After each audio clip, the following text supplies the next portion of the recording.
Nhiều khi mà người ta coi thường mình đó các bạn, chỉ đơn giản là vì mình nói chuyện không khéo thôi. Cái này tôi nói thiệt, và nếu để ý các bạn sẽ thấy rất phổ biến trong cuộc sống này. Dĩ nhiên, nếu mà họ nói cho mình biết á, thì còn đỡ, đúng không? Tôi chỉ sợ cái trường hợp mà họ coi thường mình, họ ngấm ngầm đánh giá mình á, mà họ không nói, thì như vậy mới mệt, đúng không? Cái đó là nguy to đó. Tưởng tượng cái người mình thích, hoặc là sếp của mình, hoặc là phòng ban cái nơi mình đang làm việc, mà họ ngấm ngầm họ không tôn trọng mình, thực sự rất là mệt các bạn. Thành ra cái bài này tôi sẽ đúc kết và tôi sẽ chỉ cho các bạn hai cái cách nói chuyện để có được cái sự tôn trọng từ người khác và ngừa hoàn toàn cái việc lỡ lời hay là nói chuyện không khéo để cho người khác phải coi thường mình. Chúng ta sẽ ngừa được những chuyện đó. Bây giờ cùng vào xem ngay các bạn nha.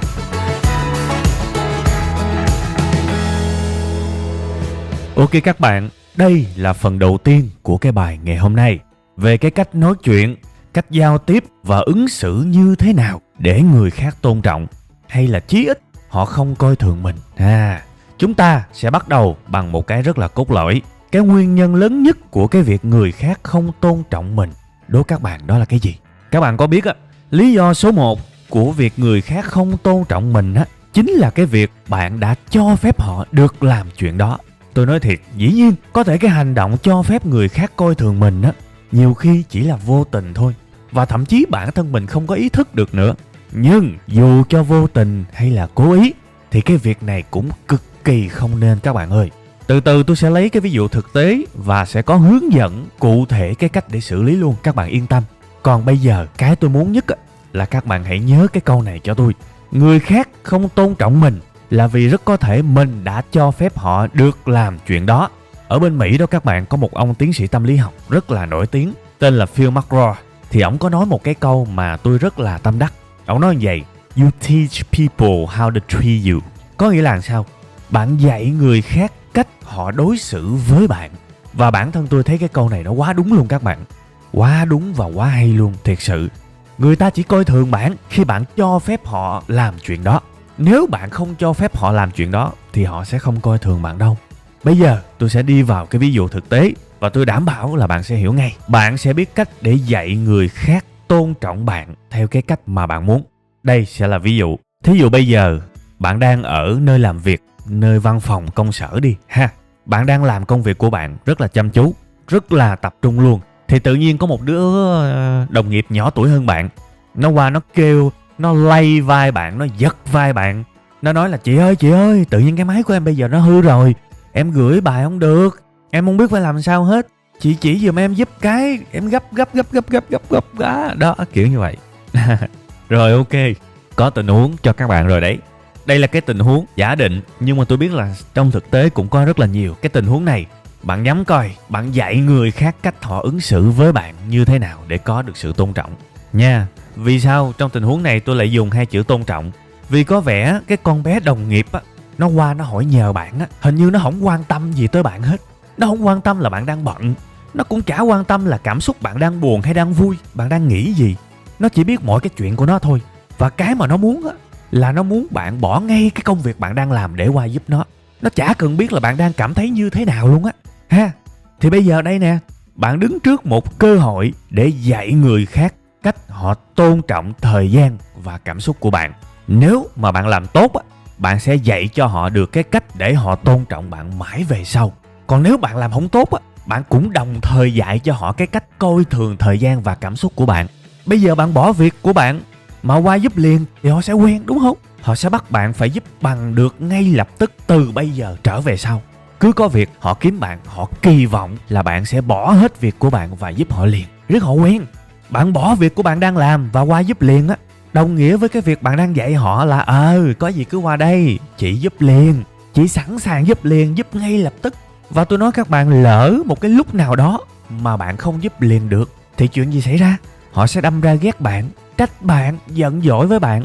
Và bạn cũng bị phiền chứ, bạn cũng bực bội chứ. Bạn sẽ rớt vào cái dòng làm ơn mắc oán. Ủa tao giúp mày bao lâu mà bây giờ mày nói tao vậy, mày giận tao vậy, mày ghét tao vậy. Đó, nó ra rất nhiều hệ quả. Mà tôi tin là ai mà làm nhân viên văn phòng sẽ rất là rành những cái tình huống này. Mình giúp liền rất là khó để họ tôn trọng các bạn, đúng không? Nhưng mà bây giờ giả sử nếu mình từ chối, mình không giúp đi thì cũng kỳ. Từ chối thì sao bây giờ? Không lẽ ai nhờ cũng từ chối? Không lẽ lần nào nhờ cũng từ chối? Vậy là mang cái tiếng ích kỷ rồi. Trong cái tình huống này, mình hành động làm sao cho nó chuẩn đây? Hành động sao cho nó đẹp đây? Và mình dạy người khác cách tôn trọng mình đây. Câu hỏi đặt ra thì có vẻ hơi khó các bạn. Nhưng mà giải quyết thực sự rất đơn giản, chỉ có 2 bước thôi. Bước 1, hãy biết hoãn binh. Đừng trả lời liền, đừng phản hồi liền, đừng giúp đỡ liền hay đừng làm bất cứ cái gì tương tự. Hãy biết trì hoãn.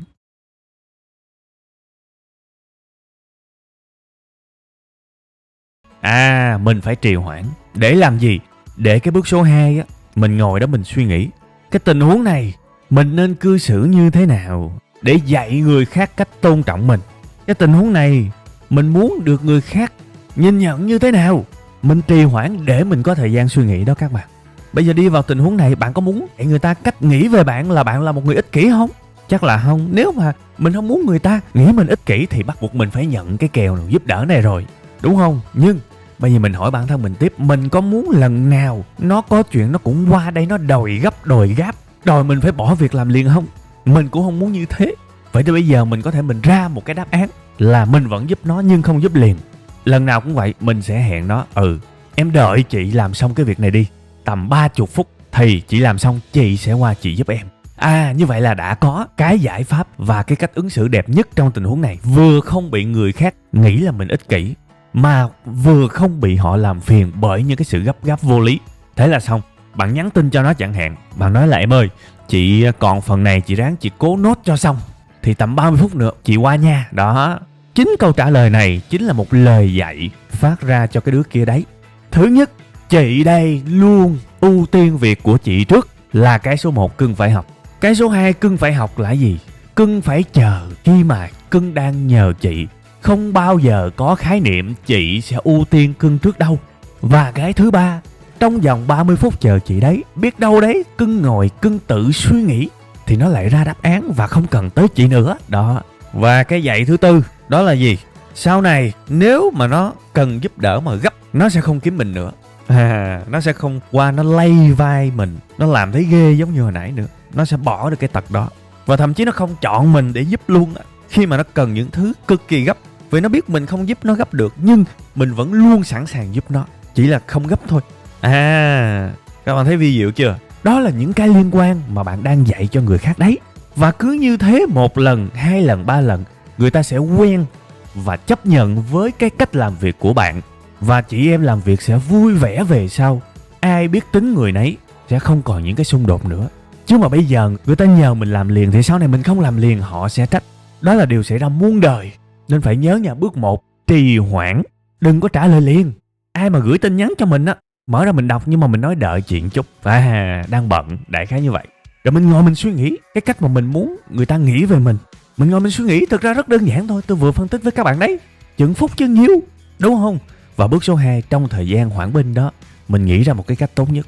Mình muốn được công nhận như thế nào, được nhìn nhận như thế nào, mình muốn người khác cư xử với mình như thế nào trong những tình huống tương tự về sau, thì cứ thế mình phản hồi thôi. Dễ không? Rất dễ. Đó là bí quyết đấy. Nhớ nha, không có gì phải gấp cả. Phải biết trì hoãn ngắn. Có câu trả lời ổn rồi, hãy trả lời. Đừng có tầm phù mà ai kêu gì cũng phản ứng là phải làm liền. Dại dột lắm nha. Bây giờ một cái ví dụ khác. Giả sử bạn hơi mập đi, bạn rất ghét ai gọi bạn mập, đúng không? Thì bữa nay một đứa bạn nó gọi ê con mập, đại khái như vậy. Thì chúng ta nên phản ứng như thế nào để dạy người khác cách tôn trọng? Lần sau mày đừng gọi tao mập nữa. Bây giờ mình sững cồ lên mình đớp chắc nó thì nó hơi kỳ. Mình im thì coi như là mình dạy nó là mình đồng ý mày hãy gọi tao mập tiếp đi rồi, đúng không? Thì bây giờ áp dụng, đừng có phản ứng gì liền, cứ ngồi im. Nhà nó nói gì kệ nó, cứ ngồi im lặng bất động luôn cũng được. Thì bây giờ bạn phải suy nghĩ một cái kịch bản trong đầu. Bây giờ bạn muốn được đối xử như thế nào? Bạn muốn dạy nó cách đối xử với bạn như thế nào trong tình huống này, trong thực tế? Thì cái đầu tiên rất dễ thấy, đừng gọi tao mập nữa. Đó, bạn nhẩm trong đầu bạn như thế. Còn cái thứ hai, bạn cũng muốn được mọi người nhìn nhận là không phải là hung dữ, nên là bạn cũng không muốn chửi nó là tao cấm mày không được gọi tao mập. Đó, đại khái như vậy. Bạn không muốn một cách quá gay gắt như vậy. Thì bây giờ ra hai cái bạn muốn rất là dễ rồi. Một là không muốn bị gọi mập. Hai là muốn nói một cách vừa phải, một cách lịch sự, chứ không muốn bị người khác gọi mình là một đứa hung dữ. Thì bây giờ rồi xong rồi đó, là ra đáp án rồi đó. Thì bạn có thể nói người ta theo một cái câu là ê mày, Cái này chỗ thân tao nói thiệt, tao không thích bị kêu là mập. Tại hồi nhỏ tới lớn tao ám ảnh với cái việc bị gọi mập và tao mặc cảm lắm. Nên thôi mày thông cảm, cái mặc cảm đó nó theo tao tới lớn rồi nên thôi. Mày đừng gọi tao mập nữa nha. Đại khái như vậy đó. Ngon chưa? Nói sự thật thôi, có gì đâu. Không có phải lời hay ý đẹp gì hết. Đúng là xưa giờ mặc cảm với cái đó thì bây giờ nói y vậy thôi. Nói với một cái tông giọng mà nó vừa phải, nó không gây gắt, thì thế nó lại lay động người khác nha. Thì đơn giản như thế thôi. Ví dụ như học trò ha, mà còn đi học thì quá dễ luôn, nhờ quyền trợ giúp từ phụ huynh. Nói với phụ huynh là bây giờ lên gặp cô giáo, có thằng bạn cứ nói mình mập, và việc đó làm mình rất mất tự tin. Về mét ba má lên gặp cô nói là con tôi là từ nhỏ là nó rất mặc cảm, và cái việc đó có thể làm nó tổn thương, nên tôi muốn cô giúp nó bằng cách là nhắc nhở bạn Nguyễn Văn A đừng gọi nó mập nữa. Đại khái như vậy là xong việc. Bởi vì đi học nó sướng nha, có ba có má phải biết dùng quyền trợ giúp. Đương nhiên là cái này tôi ngẫu hứng, tôi nói thêm cho mấy đứa còn đi học thôi. Còn cái bài này phần lớn vẫn dành cho những người đi làm, để cho các bạn dạy người khác cách họ tôn trọng các bạn ha. Ok, đó là cái phần đầu tiên, hướng dẫn các bạn cách để dạy người khác cách họ đối xử với bạn, không coi thường, thông qua hình thức giao tiếp và lời nói. Bây giờ chúng ta sẽ qua tới cái phần số 2 của cái bài này các bạn nha.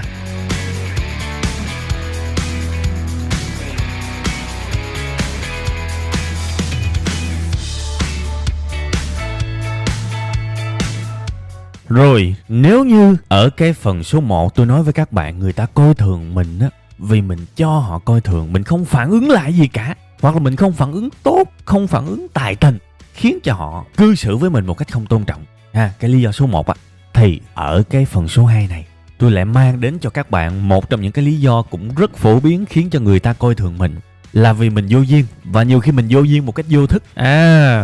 Nhiều khi mình vô duyên một cách vô thức nha. Nên là thành ra cái việc giao tiếp nó quan trọng lắm. Nếu mà ai mà tuyên bố với tôi là tôi không muốn học giao tiếp, thì tôi nói thiệt các bạn, trừ khi các bạn quyết định từ bây giờ tới cả đời im lặng không nói gì cả, thì tôi chúc mừng, tốt. Còn mà đã xác định bước ra đời, bước ra đường, mở miệng ra và nói một cái gì đó thì phải học giao tiếp.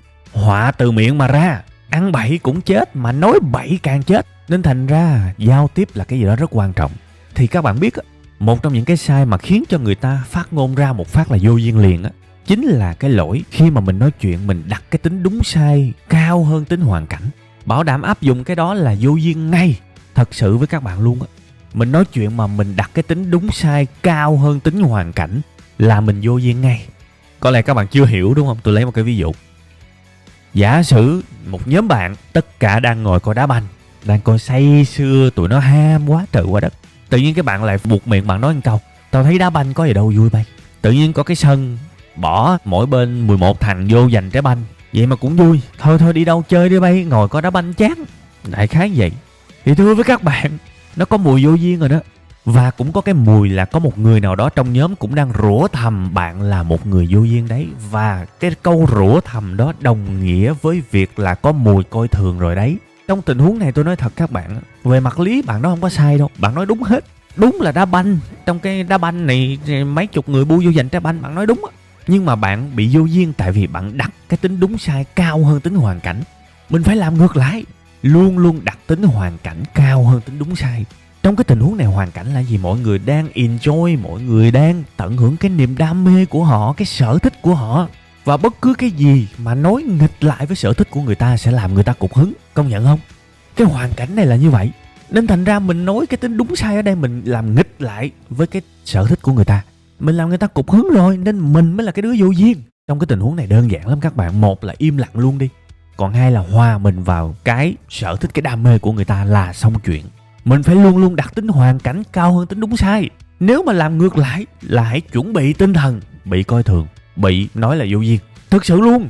Trời ơi, đúng sai ở cuộc đời này nó tinh vi lắm các bạn. Nhiều khi đúng lại là sai, mà nhiều khi sai lại là đúng. Chính cái hoàn cảnh mới làm cái lời nói đó là thực sự đúng hay sai, thực sự hợp tình hợp lý. Nên phải nhớ nha, please làm ơn, luôn luôn đặt tính hoàn cảnh cao hơn tính đúng sai. Hoặc là bây giờ một cái tình huống khác, bạn là một cái người thợ chụp ảnh đi. Bạn kinh doanh dịch vụ nhiếp ảnh lâu năm rồi, đúng không? Và bạn rất hiểu ngành nghề. Cái bữa nay có một người bạn mời bạn đi dự một cái buổi gọi là khai trương cái cửa hàng chụp hình của người bạn đó. Thì bạn bước vô cửa hàng đó trong ngày khai trương, bạn nói là thôi chết rồi, cái máy ảnh này nó lỗi thời rồi, bây giờ ai mà xài cái máy in hình này nữa, cái này là ế chắc. Khách hàng bây giờ họ thông minh lắm, họ thấy cái máy in ảnh với lại cái máy chụp hình này mà nó quá cũ rồi, chụp không có đẹp đâu. Trời ơi, mới khai trương mà mua cái đồ như thế này thì làm sao mà kinh doanh được. Trời ơi, tao lo cho mày quá, đại khái như vậy. Thì thưa các bạn, một lần nữa các bạn lại dính vào cái dòng vô duyên đó. Các bạn nói đúng không? Đúng. Nhưng vẫn bị chửi như thường. Cái câu của các bạn á, với cái tâm á, là muốn tốt cho người ta đó. Nhưng có thể đó là ngày cuối cùng hai người là bạn của nhau. Tại vì cái người kia chỉ cảm giác được bạn là người vô duyên thôi. Khi mà mình đặt cái tính đúng sai trên tính hoàn cảnh, rất dễ để đẩy mình trở thành một kẻ vô duyên. Hoàn cảnh ở đây là gì? Người ta đang khai trương, người ta mời mình tới để làm gì? Đâu có phải tới để góp ý, tới để gì? Tới để chung vui cho cái ngày khai trương, hãy tới đó và chung vui thôi. Còn khi mà muốn góp ý để một cái dịp khác, hãy để người ta buôn bán kinh doanh 1-2 tháng, người ta đối mặt với cái việc mà không kinh doanh thuận lợi á, lúc đó người ta sẽ mở lòng và sẵn sàng nghe hơn. Lúc đó hẹn cà phê nói chuyện sau thì được. Trong cái hoàn cảnh đó thì đúng sai được. Còn trong cái hoàn cảnh này ai cần đúng sai? Người ta mời ông tới để ăn tiệc, để dự khai trương, thì mình phải biết điều. Bởi vì những cái người mà sống ở cuộc đời này mà cái tư duy đúng sai nó quá mạnh á, cái tính hơn thua, cái tính thắng thua nó quá mạnh, thường rất ít bạn thân và rất ít người thực sự yêu quý mình. Có, không phải không có, nhưng ít lắm. Tại vì cái gì mình cũng muốn đúng, cái gì mình cũng muốn thắng, ai mà chịu cho nổi, đúng không? Nhưng mà người ta đâu có tôn trọng mình đâu. Nhiều khi người ta rủa thầm trong bụng mà mình không biết. Nên nha, làm ơn nhớ rút lại cái phần số 2 này. Trước khi mà nói cái gì đó phải suy nghĩ trước, trong hoàn cảnh này cái câu mình nói là được chưa, đúng chưa? Nếu mà cái câu đó nó nhạy cảm, nó sai trong hoàn cảnh này thì thôi, đừng nói. Phải luôn luôn nhớ đặt tính hoàn cảnh trên tính đúng sai. Thì như vậy sẽ không có lỡ lời đâu, sẽ không có vô duyên đâu, và người ta sẽ không ghét mình đâu. Rồi ok, như vậy là bài tuần này tôi xin phép được dừng lại tại đây. Thì thực sự cái bài này nó cũng nằm trong cái series về giao tiếp. Thì ở giữa màn hình á, tôi có để một cái danh sách phát tất cả những bài còn lại của cái chuỗi bài về kỹ năng giao tiếp. Các bạn có thể bấm vào giữa màn hình để xem các bạn nha. Còn bây giờ thì tôi tạm chào các bạn và hẹn gặp lại các bạn trong tuần sau vào lúc 7 giờ tối thứ Bảy, cũng trên kênh YouTube của Web 5 Ngày các bạn nha.